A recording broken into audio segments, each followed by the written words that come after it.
Class 12 के सभी बच्चों का बहुत बहुत स्वागत है। मैं आपका केमिस्ट्री टीचर अकबर आलम अपने यूट्यूब चैनल पर सारे बच्चों का बहुत बहुत स्वागत करता हूं। जैसा कि बेटा पी ब्लॉक के अंतर्गत नाइट्रोजन परिवार में हम पढ़ने का कार्य कर रहे हैं। प्रीवियस वीडियो में हमने जो अमोनिया थी, अमोनिया के निर्माण की क्रिया विधियों के बारे में बात कर लिया था। तो आज का जो टॉपिक है वो एक बहुत इंपॉर्टेंट टॉपिक है, एक बहुत अच्छे टॉपिकों के अंतर्गत आता है। औद्योगिक अमोनिया का जो औद्योगिक प्रक्रम आपने हैबर विधि के द्वारा तैयार किया था वो हमारा कंप्लीट हो गया था।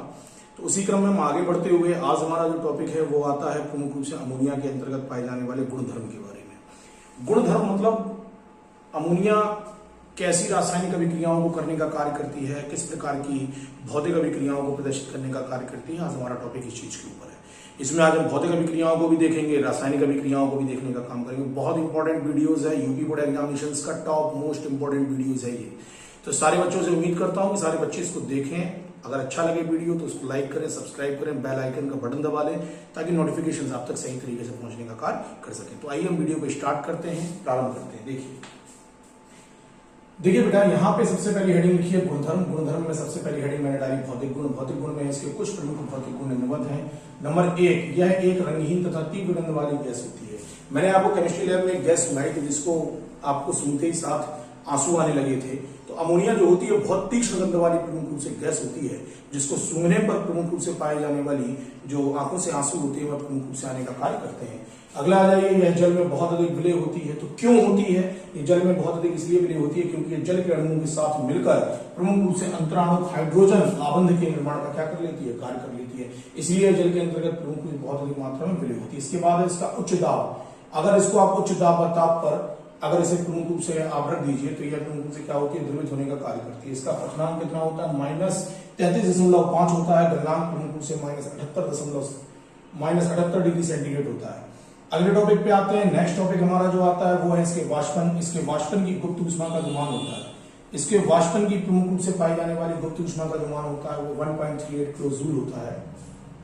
अगला आता है यह विद्युत की कुचालक होती है, परंतु इसका जलीय विलयन विद्युत का सुचालक होता है। देखिए ये विद्युत की कुचालक क्यों है, क्योंकि जब अमोनिया जो है ना, जब प्रमुख रूप से पाई जाने वाली अमोनिया गैसीय अवस्था के अंतर्गत उपस्थित होती है तो इसमें किसी प्रकार का कोई मुक्त इलेक्ट्रॉन या मुक्त आयन उपस्थित रहने का कार्य नहीं करता।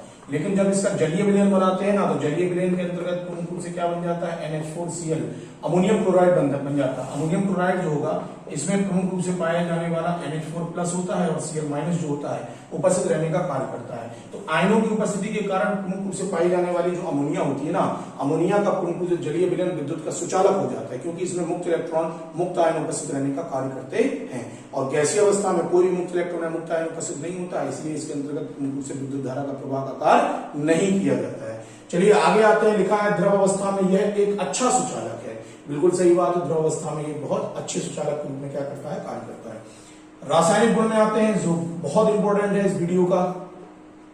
सबसे पहले टॉपिक के अंतर्गत अगर हम बात करेंगे, सबसे पहले टॉपिक के अंतर्गत जो बात आती है वो आती है रासायनिक गुण में दहन। अमोनिया जो है, अमोनिया ना तो स्वयं जलती है और ना ही प्रमुख रूप से जलने में क्या होती है, सहायक होती है।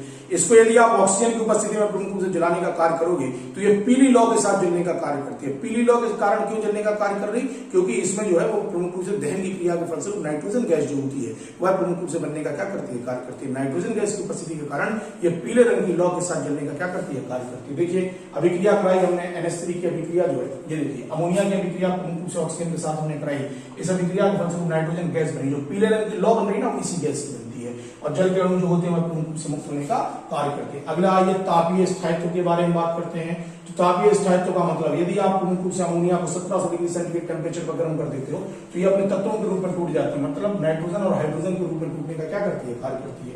अगले आ जाइए क्षारीय गुण में लिखा है यह एक क्षारीय गैस है जो लाल लिटमस पेपर को प्रमुख रूप से कैसा कर देती है, नीला कर देती है। यदि इसकी अभिक्रिया, अमोनिया की अभिक्रिया प्रमुख रूप से पाए जाने वाले किसी अम्ल के साथ करा दी जाए ना, तो यह प्रमुख रूप से पाए जाने वाले किसके निर्माण का, अपने लवण के निर्माण का क्या करती है, कार्य करती है। अमोनिया क्षार, HCl अम्ल दोनों ने आपस में क्रिया किया, अमोनियम क्लोराइड के लवण के निर्माण का प्रमुख रूप से क्या कर दिया, कार्य कर दिया। अगला ये धातु ऑक्साइड के साथ अभिक्रिया। धातु ऑक्साइड के साथ अभिक्रिया देखिए बहुत इंपॉर्टेंट है, ये एक बहुत इंपॉर्टेंट क्वेश्चन है। क्वेश्चन पूछा जाता है अमोनिया के अपचयन की क्रियाओं को स्पष्ट कीजिए। तो याद रखना जो पाई जाने वाली प्रमुख रूप से अमोनिया होती है ना, जब ये धातु के ऑक्साइड के साथ क्रिया करती है तो धातुओं को प्रमुख रूप से अपचयित कर देती है, मतलब धातुओं को मुक्त करने का कार्य करती है। आपने कॉपर ऑक्साइड की भी क्रिया अमोनिया के साथ कराई, देखिए कॉपर प्रमुख रूप से अलग हो गया कि नहीं हो गया। इसी प्रकार से लेड ऑक्साइड के साथ अमोनिया की आपने क्रिया कराई, क्या प्राप्त हो गया, लेड प्राप्त हो गया। अर्थात ये जो पाई जाने वाली अमोनिया है ना, ये जब धातु के ऑक्साइड के साथ क्रिया करती है तो धातु को प्रमुख रूप से क्या कर देती है, अलग करने का कार्य करती है, धातु को अपचयित करने का क्या कर देती है, कार्य कर देती है, या मुक्त करने का क्या करती है, कार्य करती है। सोडामाइड अभिक्रिया टॉप मोस्ट इंपॉर्टेंट, याद रखिएगा अमोनिया को यदि सोडियम, गर्म सोडियम के ऊपर प्रवाहित कर दिया जाए तो सोडामाइड की प्राप्ति होती है। देखिए सोडियम की अभिक्रिया प्रमुख रूप से गर्म सोडियम की अभिक्रिया, गर्म सोडियम की अभिक्रिया प्रमुख रूप से आपने अमोनिया के साथ कराई, सोडियम सोडामाइड जो है वह प्रमुख रूप से में क्या होता है, प्राप्त हो जाता है, या सोडियम एमाइड की क्या होती है, प्राप्ति होती है, और हाइड्रोजन गैस जो कि यहां से मुक्त होने का क्या करेगी, कार्य करेगी। चलिए आगे आते हैं, ये सब याद करने वाले टॉपिक हैं, आपको याद करना, रट्टा मारना है बिल्कुल इनका। अगला देखिए, अगला है ऑक्सीकरण। अमोनिया जो है जब ऑक्सीजन के साथ प्रमुख रूप से 800 डिग्री सेंटीग्रेड ताप पर प्लेटिनम जाली पर प्रवाहित करने का कार्य किया। जब अमोनिया को ऑक्सीजन के मिश्रण के साथ 800 डिग्री सेंटीग्रेड ताप पर आप तप्त मतलब गर्म प्लेटिनम जाली के ऊपर प्रवाहित करने का कार्य करते हैं तो नाइट्रिक ऑक्साइड के निर्माण का कार्य कर लिया जाता है। अमोनिया लिया, ऑक्सीजन लिया, प्लेटिनम उत्प्रेरक लिया, 800 डिग्री सेंटीग्रेड टेम्परेचर पे आपने जब इसको प्रवाहित करने का कार्य किया तो नाइट्रोजन मोनोऑक्साइड जो है या नाइट्रिक ऑक्साइड जो है वह प्रमुख रूप से क्या होता है, प्राप्त हो जाता है। अगला ये नेशनल अभिकर्मक से अभिक्रिया, टॉप मोस्ट इंपॉर्टेंट, जिसके ऊपर इंपॉर्टेंट लगा रहा हूं, 100% आने वाले क्वेश्चन है, चैलेंज है क्वेश्चनों पे, रट्टा मार डालना इनका बिल्कुल। देखो भाई नेशनल अभिकर्मक से अभिक्रिया, ये एक परीक्षण है अमोनिया का। जब प्रयोगशाला में ये सिद्ध करना पड़ता है, ये सिद्ध कीजिए कि ली गई गैस प्रमुख रूप से अमोनिया है, तो एक रिजल्ट होता है, इसको कहते हैं नेशनल अभिकर्मक। जब आप नेशनल अभिकर्मक को प्रमुख रूप से डालने का कार्य करोगे तो प्रमुख रूप से लाल भूरे रंग का अवक्षेप जो होता है वह प्रणाली में क्या होता है, प्राप्त होता है, जिससे सिद्ध हो जाता है कि पाई जाने वाली गैस प्रमुख रूप से कौन सी है, अमोनिया है। तो याद रखिएगा नेशनल अभिकर्मक, देखिए नेशनल अभिकर्मक का फॉर्मूला ये दिया है, potassium mercuric iodide, potassium mercuric iodide. याद रखना पोटेशियम मर्क्यूरिक आयोडाइड जो होता है इसको नेशनल अभिकर्मक के नाम से क्या करते हैं, जानते हैं। इसमें पोटेशियम आयोडाइड होता है, मर्क्यूरिक आयोडाइड उपस्थित रहने का क्या करता है, कार्य करता है। ये जो पाया जाने वाला मर्क्यूरिक आयोडाइड है ना, जब ये अमोनिया के साथ प्रमुख रूप से क्रिया करता है तो एमिनो बेसिक मर्क्यूरिक एमाइड के निर्माण का कार्य करता है। देखो मर्क्यूरिक आयोडाइड और अमोनिया, एमिनो, ये एमीन समूह कहलाता है, एमिनो बेसिक मर्क्यूरिक आयोडाइड के निर्माण का क्या करता है, कार्य करता है। कुछ नहीं करना, यहां से Hg ले लो, यहां से NH2 ले लो, एक I ले लो, जो कुछ बचा NH4I बच रहा, अमोनियम आयोडाइड के प्रमुख से क्या कर दो, अलग कर दो। अब आप इस मर्क्यूरिक आयोडाइड को, एमिनो बेसिक मर्क्यूरिक आयोडाइड को लो, तो इसकी स्ट्रक्चर इस प्रकार की प्रमुख रूप से हमें दिखाई देने का क्या करती है, कार्य करती है। इस प्रकार की इसकी स्ट्रक्चर होती है। तो ये प्रमुख रूप से पाया जाने वाला मर्क्यूरिक बेसिक एमाइड है, mercuric amino basic mercuric iodide है यहां, इसकी अभिक्रिया प्रमुख रूप से आपने जल के साथ कराने का कार्य किया तो ये क्या करता है, मिलन क्षार आयोडाइड के निर्माण का कार्य करता है। मिलन क्षार आयोडाइड जो होता है इसी के कारण प्रमुख रूप से भूरा अवक्षेप जो होता है वो आता है, जिससे हमें ये ज्ञात हो जाता है कि प्रकृति में ली गई गैस जो है प्रमुख रूप से क्या है, हमारी अमोनिया है। तो इसको विशेष तौर पर याद रखना कि जब नेशनल अभिकर्मक के साथ प्रमुख रूप से अमोनिया की क्रिया कराई जाती है तो हमें पोटेशियम मर्क्यूरिक ऑक्साइड का क्षारीय विलयन प्राप्त होता है। यह अमोनिया से अभिक्रिया करके मिलन क्षारक का निर्माण करता है। मिलन क्षारक का मतलब ये होता है जिसमें एमीन समूह Hg और प्रमुख रूप से OH जो होता है उपस्थित रहने का क्या करता है, कार्य करता है। इसको हम प्रमुख रूप से पाए जाने वाले मिलन क्षारक आयोडाइड के नाम से क्या करते हैं, जानते हैं। मिलन क्षारक का मतलब क्या होता है, जो पाए जाने वाला आपने प्रमुख रूप से नेशनल अभिकर्मक जो लिया है ना, उसमें जो पाया जाने वाला मर्क्यूरिक आयोडाइड जो है ना, जब ये एमीन के साथ, जब प्रमुख रूप से अमोनिया के साथ क्रिया कर लेगा तो ये जुड़ जाता है। जब ये जुड़ जाता है तो इसी को हम प्रमुख रूप से मिलन क्षारक आयोडाइड के नाम से क्या करते हैं, जानते हैं। तो ये भूरे रंग का अवक्षेप जो होता है प्रमुख रूप से क्या होता है, प्राप्त होता है। चलिए आगे के गुणों पे चलते हैं, आगे के गुणों पे चले भैया।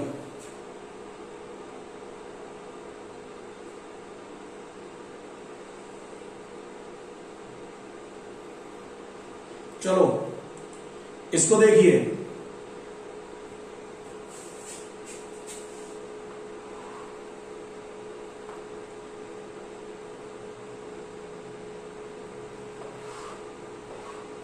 चलिए अगला टॉपिक देखिए। आपका अगला टॉपिक है फाशीन के साथ अभिक्रिया। फाशीन के साथ अभिक्रिया कराइए। फाशीन के साथ जब अभिक्रिया कराते हैं तो कार्बोनिल क्लोराइड जो होता है, carbonyl chloride COCl2 carbonyl chloride जो होता है इसको हम प्रमुख रूप से क्या कहते हैं बेटा, फास्जीन के नाम से क्या करते हैं, जानते हैं। तो कार्बोनिल क्लोराइड या फास्जीन के साथ यह अभिक्रिया करके प्रमुख रूप से पाए जाने वाले यूरिया के निर्माण का क्या करता है, कार्य करता है। अमोनिया लिया आपने, प्रमुख रूप से पाए जाने वाले कार्बोनिल क्लोराइड को लिया, इसकी अभिक्रिया कराई, प्रमुख रूप से हमें यूरिया की प्राप्ति हो गई और HCl जो है वह प्रमुख रूप से मुक्त होने का क्या करता है, कार्य करता है। अगला ये डाइबोरॉन से अभिक्रिया, टॉप मोस्ट इंपॉर्टेंट रिएक्शंस। कुछ भी याद करना ना करना, इन रिएक्शनों को जरूर रट्टा मार लेना है। डाइबोरॉन से अभिक्रिया करो तो शुष्क अमोनिया जो है वह प्रमुख रूप से पाए जाने वाले डाइबोरॉन हेक्सेन के साथ अभिक्रिया करके प्रमुख रूप से पाए जाने वाले एक यौगिक के निर्माण का क्या करती है, कार्य करती है, जिसको हम B2S6 ट्वाइस NH3 के द्वारा लिखने का क्या करते हैं, कार्य करते हैं। ये दोनों प्रमुख रूप से आपस में क्या हो जाएंगे, जुड़ जाएंगे। प्राप्त होने वाला प्रमुख रूप से ये जो यौगिक है, जब आप इसको 200 डिग्री सेंटीग्रेड टेम्परेचर पे गर्म करते हो तो बोराजोल की प्राप्ति होती है, जिसे हम अकार्बनिक बेंजीन के नाम से क्या करते हैं, जानते हैं। एक नंबर का ऑब्जेक्टिव बन गया ये भैया, एक नंबर का ऑब्जेक्टिव क्वेश्चन पूछा जाएगा। बोराजोल का रासायनिक सूत्र लिख लीजिए तो B3N3S6 पूछ लिया जाएगा। अकार्बनिक बेंजीन के नाम से किसको जाना जाता है, तो बोराजोल जो है इसको अकार्बनिक बेंजीन के नाम से क्या करते हैं, जानते हैं। रखना है इनको, बिल्कुल रट्टा मार लीजिए, बिल्कुल देख के। रिएक्शंस देख लो इसकी, आओ भाई रिएक्शंस पे, रिएक्शंस आ जाओ। देखो आपने अमोनिया की क्रिया जो है, अमोनिया की क्रिया प्रमुख रूप से पाए जाने वाले डाइबेंजीन हेक्सेन के साथ आपने अभिक्रिया कराई। कुछ नहीं करना है, दोनों को जोड़ देना है। देखो दोनों को हमने प्रमुख रूप से क्या कर दिया, जोड़ दिया। इसको उठाया यहां से, यौगिक को उठाया, 200 डिग्री सेंटीग्रेड गर्म कर दिया। जब आप इसको गर्म करने का कार्य करोगे तो आपको प्रमुख रूप से पाए जाने वाले हेक्सेन या बेंजीन के हेक्सेन की क्या हो जाएगी, प्राप्ति हो जाएगी। ये प्राप्त होने वाला जो प्रमुख रूप से बेंजीन का हेक्सेन, इसको हम बोराजोल कहते हैं, जिसको अकार्बनिक बेंजीन के नाम से क्या किया जाता है, जाना जाता है। रट्टा मार लेना इसका, बिल्कुल रट्टा। इंपॉर्टेंट रिएक्शन है और पाए जाने वाली हाइड्रोजन गैस जो भी यहां से क्या हो जाएगी, मुक्त हो जाएगी। चलो आगे आ जाओ, आगे अगले क्वेश्चंस पे चलो। अगला देखो भाई, मर्क्यूरी क्लोराइड से अभिक्रिया, बहुत सिंपल सी अभिक्रिया। मर्क्यूरी क्लोराइड लिया, अमोनियम हाइड्रोक्साइड लिया। मर्क्यूरी क्लोराइड की अभिक्रिया जब आपने अमोनियम हाइड्रोक्साइड के साथ कराने का कार्य किया तो इस अभिक्रिया के फलस्वरूप प्रमुख रूप से पाए जाने वाले mercuric amino chloride, mercuric chloride की अभिक्रिया जब अमोनियम हाइड्रोक्साइड के साथ कराओगे तो मर्क्यूरिक एमिनो क्लोराइड के सफेद अवक्षेप की क्या होगी, प्राप्ति होगी। ये जो प्राप्त होने वाला अवक्षेप है ये प्रमुख रूप से मर्क्यूरिक एमिनो क्लोराइड का है, जो प्रमुख रूप से सफेद अवक्षेप के रूप में प्राप्त होने का क्या करता है, कार्य करता है। चलो आगे आ जाओ, लिखा है मर्क्यूरिक क्लोराइड से अभिक्रिया। तो देखो जब प्रमुख रूप से पाई जाने वाली आप मर्क्यूरी तथा मर्क्यूरिक, आप जब प्रमुख रूप से मर्क्यूरस क्लोराइड की अभिक्रिया अमोनियम हाइड्रोक्साइड के साथ कराओगे, मर्क्यूरिक क्लोराइड का फॉर्मूला होता है Hg2Cl2। इसकी अभिक्रिया कराई अमोनियम हाइड्रोक्साइड के साथ तो प्रमुख रूप से मरकरी तथा मर्क्यूरिक एमिनो क्लोराइड का, मरकरी तथा मर्क्यूरिक एमिनो क्लोराइड के काले अवक्षेप की प्रमुख रूप से क्या होती है, प्राप्ति होती है। और अभिक्रिया के फलस्वरूप अमोनियम क्लोराइड जो है और जल जो है वह प्रमुख रूप से निकलने का क्या करता है, कार्य करता है। रट्टा मारना है इनको, इंपॉर्टेंट है सब ये इंपॉर्टेंट रिएक्शंस, इंपॉर्टेंट, रट्टा मारो इनको बिल्कुल। चलिए आगे देखते हैं, नेक्स्ट आओ। सोडियम हाइपोक्लोराइड से अभिक्रिया। तो देखो जिलेटिन की उपस्थिति में सोडियम हाइपोक्लोराइड के साथ ये क्षारीय विलयन, जब क्षारीय विलयन अमोनिया से अभिक्रिया करता है तो हाइड्रोजन के निर्माण का कार्य करता है। इंपॉर्टेंट रिएक्शन है, क्वेश्चन पूछा था हाइड्रोजन के निर्माण का कार्य करिए या इसके निर्माण की विधि को बताइए। जिलेटिन की उपस्थिति में, किसकी उपस्थिति में, जिलेटिन की उपस्थिति में जब सोडियम हाइपोक्लोराइड का क्षारीय विलयन, सोडियम हाइपोक्लोराइड का क्षारीय विलयन किसके साथ क्रिया करता है, अमोनिया के साथ। किसकी उपस्थिति में, जिलेटिन की उपस्थिति में। किसके साथ, सोडियम हाइपोक्लोराइड के साथ। कौन क्रिया करता है, अमोनिया क्रिया करता है। तब प्रमुख रूप से पाए जाने वाले किसके, हाइड्रोजन के निर्माण का कार्य किया जाता है। फॉर्मूला क्या होता है हाइड्रोजन का, NH2.NH2। इसके निर्माण का कार्य कर लिया जाएगा और यहां से NaCl मुक्त हो जाएगा, जल मुक्त होने का क्या करेगा, कार्य करेगा।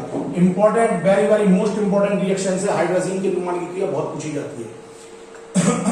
अगला आइए नेक्स्ट क्वेश्चन में, चलो भैया नेक्स्ट क्वेश्चन आ जाओ।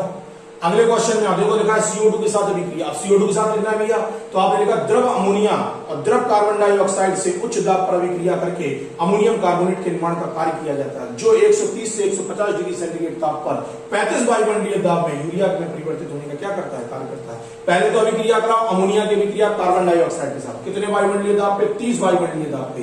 यहाँ पे प्रमुख रूप से प्राप्त होने वाला जो हमारा पदार्थ होगा इसको हम अमोनियम कार्बामेट के नाम से क्या करेंगे, जानेंगे। ये बन गया अमोनियम कार्बामेट। फॉर्मूला क्या होता है, NH2COONH4।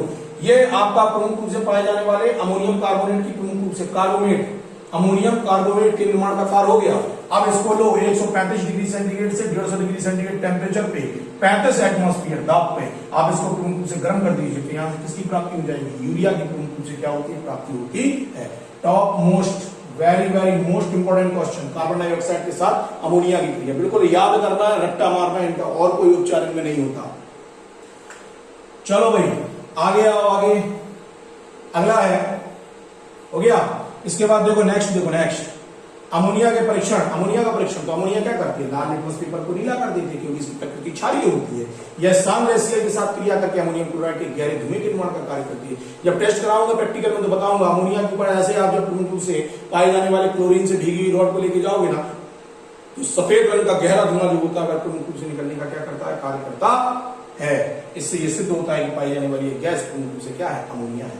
अगले आ जाइए नेशनल अभिकर्मक के साथ क्रिया। रिएक्शन लिखवाई थी मैंने अभी पीछे आपके वीडियो में, पीछे टॉपिक में मैंने लिखवाया है। निश्चल अभिकर्मक के साथ जब ये क्रिया करती है तो लाल भूरे रंग के अवक्षेप के निर्माण क्या करती है, कार्य करती है। जिसे हम प्रमुख रूप से पाए जाने वाले मिलन क्षार पदार्थ के नाम से क्या करते हैं, जानते हैं। ये लाल रंग का भूरे रंग का प्रमुख रूप से पदार्थ होता है। जो सिल्वर आयोडाइड है ना, सॉरी मर्क्यूरिक आयोडाइड जब प्रमुख रूप से पाए जाने वाले NH3 के साथ क्रिया करता है ना तो मिलन क्षार प्रमुख रूप से यौगिक के निर्माण का क्या करता है, कार्य करता है। इसको याद रखना है। इसी कारण प्रमुख रूप से इसका रंग कैसा होता है, लाल या भूरे अवक्षेप के रूप में प्राप्त होता है। चलो आगे आओ, उपयोग पे आ जाओ। लिखा है अभिकर्मक के रूप में इसको उपयोग में लाया जाता है। अगला लिखा है कृतदेशों के निर्माण में, अगला लिखा है प्राशीतक के रूप में उपयोग में लाया जाता है, और यूरिया के निर्माण में उपयोग में लाया जाता है। इसका उपयोग विस्फोटक के निर्माण में किया जाता है और इसका उपयोग यूरिया के निर्माण में भी प्रमुख रूप से करने का कार्य करते हैं। 2 बार हो गया ये पॉइंट, कोई दिक्कत नहीं है। तो इस प्रकार से प्रमुख रूप से हमारा जो अमोनिया का टॉपिक है बहुत इंपॉर्टेंट टॉपिक, बहुत इंपॉर्टेंट रिएक्शंस, बिल्कुल रट्टा मारना है इनको, बिल्कुल घोल के पी जाओ क्योंकि ये इतना इंपॉर्टेंट टॉपिक है। इसमें जो रिएक्शंस हैं 100% अमोनिया जब भी पूछा जाएगा 5 नंबर का लॉन्ग क्वेश्चन में पूछा जाएगा और 2-2 नंबर की इसमें से परिभाषाएं आती है, मतलब 7 नंबर का ये टॉपिक है। याद रखिएगा, बिल्कुल रट्टा मार के घोल के पी जाइए इनको, और कोई ऑप्शन नहीं होता। केवल आप इसको रिमाइंड करिए, आप इसको याद करिए और पर डे हर दिन जब भी आप रिएक्शंस याद करो तो हर दिन उसका रिवीजन करते रहो। रिवीजन मेक परफेक्ट, आपको रिवीजन जो होगा ना परफेक्ट बना देगा। और केमिस्ट्री की रिएक्शंस अगर आपको याद हो गई तो आप किंग हो जाओगे, नंबर जो होंगे वो बहुत अच्छे आएंगे। याद रखना, बच्चा क्या करता है, बच्चा लापरवाही करता है। एक बार रिएक्शंस याद होगी, हाँ हमें याद हो गई, उसके बाद वो क्या करता है, केवल उनको लिख के नहीं देखता। पर डे रिवीजन करना, हर वीक में हर दिन रिएक्शन को अगर आप रिपीट करते हैं तो यकीन मानिए आपकी केमिस्ट्री की रिएक्शंस आपको बिल्कुल याद हो जाएंगी और किसी प्रकार की कोई परेशानी नहीं होगी। जिन रिएक्शंस के ऊपर मैंने इंपॉर्टेंट और वेरी इंपॉर्टेंट लिख दिया ना वो 100% आने वाली रिएक्शंस हैं। एकदम रट्टा मार के घोल के उनको पीने का कार्य करिए। पुनः मैं आपसे आशा करूंगा कि वीडियो को देखें, पसंद करें। अगर आपको अच्छा लगता है वीडियो को लाइक करें, सब्सक्राइब करें, चैनल पे बेल आइकन का बटन दबा लें ताकि नोटिफिकेशंस आपको प्राप्त होने का कार्य कर सकें। और सारे बच्चों से उम्मीद करता हूं कि आप लोग घर पे रहें, सुरक्षित रहें और पढ़ने का कार्य करते रहें। इसी आशा के साथ मैं पुनः आपके सामने उपस्थित हूं। तब तक के लिए बहुत बहुत धन्यवाद, बहुत बहुत आभार आपका।